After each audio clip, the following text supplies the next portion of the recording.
Now, once mahuman na mo by the way, welcome to the third part of the video.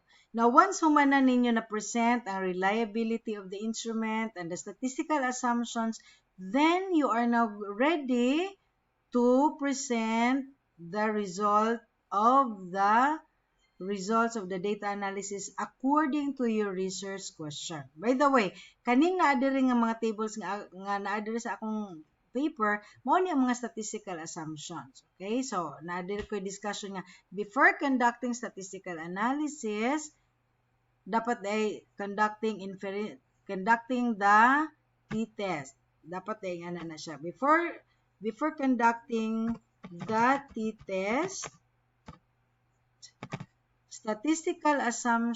key statistical assumptions were first evaluated. So, mao ni siya, kani nga result, mao ni siya ang kanang sa outliers.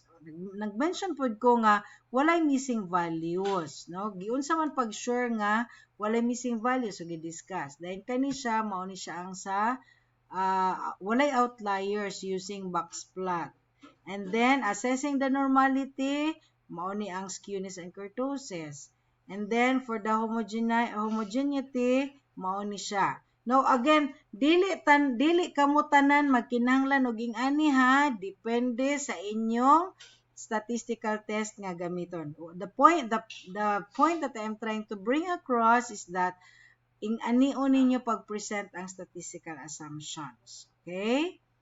Now, once human na ang statistical assumptions, na-satisfy ang tanan nga statistical assumptions for your inferential statistics, then you are now going to present the results of your data analysis according to your research question. Dire, gibutan ako problem 1. Corresponding ni siya sa akong research question number 1. Okay, timanan na to. Sa ganito ang research question ako. Balikan ako, ha?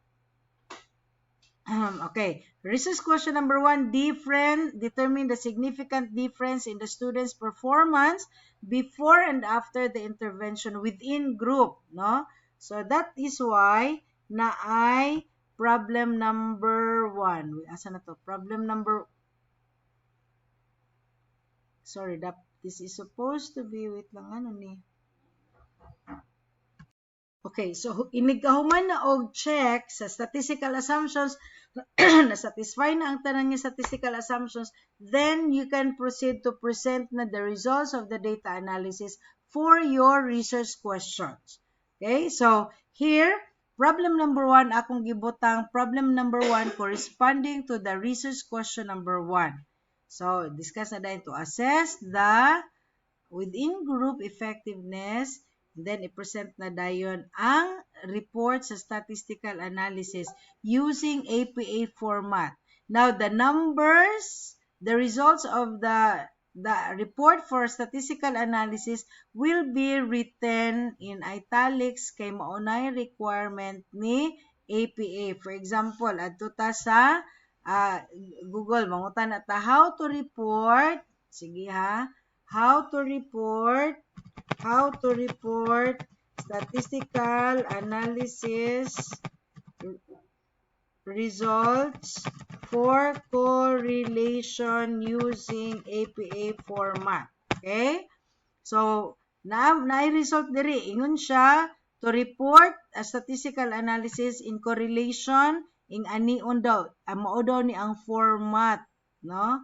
Mao ni ang format when you report correlation. Okay? So, makita na ninyo dito sa results sa data analysis. So, ing-ani ha, you always go to Google kung unsaon.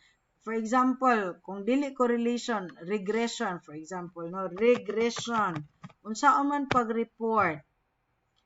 Okay? Lahi pod ang style ni regression. Okay, so si regression, ing-anion po daw pag-report ang regression. How about sa mean and standard deviation? Okay, always go to the internet to ask because take note that research writing is kinahanglan you find how to do it, no? Only ako as your research instructor will guide you unsaon pagpangitang information. Okay? So naay ana nga mga information nga makita nato sa internet. Okay? Okay. So I will cut this aron nga moburang video and then I will make another video sa pagpadayon ani nga discussion.